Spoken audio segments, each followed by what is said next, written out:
जब एबी कलाम साहब ने कहा वो 3 बच्चों के पिता है, तब लोग हैरान हो गए थे। अब्दुल कलाम आजीवन एबी रहे।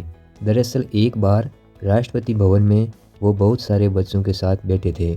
बच्चे उनसे सवाल पे सवाल पूछ रहे थे और वो बड़े प्यार से हर सवाल का जवाब दे रहे थे कि इसी बीच एक विदेशी पत्रकार उनका इंटरव्यू लेने के लिए प्रेसिडेंट्स हाउस पहुंचता है और वहाँ पर कलाम को इस तरह से बच्चों संग खेलते देखकर अचरज में पड़ जाता है और कलाम से झट से पूछा कि आपके खुद के बच्चे नहीं हैं, फिर भी आप बच्चों से इतना प्रेम करते हो। बता दें कि कलाम साहब आजीवन अविवाहित रहे थे। इस पर कलाम साहब ने उसकी ओर देखा और फिर थोड़ा सा मुस्कुराकर बोले कि आपसे किसने बोला कि मेरे बच्चे नहीं हैं।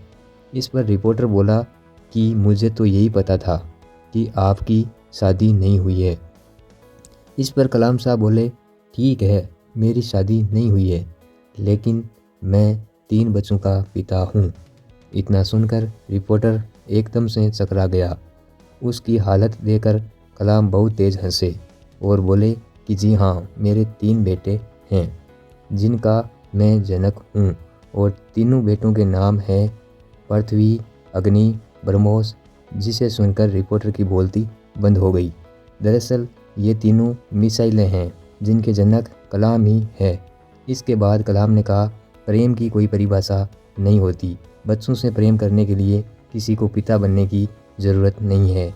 बच्चे तो ईश्वर के रूप में होते हैं। मुझे इनके साथ रहना अच्छा लगता है। वो मुझे नई नई बातें सोचने को विवश करते हैं।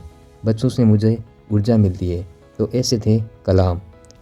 अब इसको आप संयोग ही कहिए कि अंतिम वक्त में भी वो बच्चों के ही साथ थे।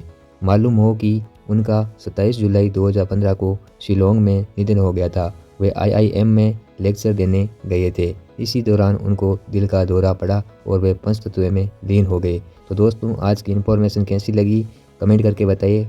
वीडियो को लाइक करें और चैनल को सब्सक्राइब करें। धन्यवाद दोस्तों।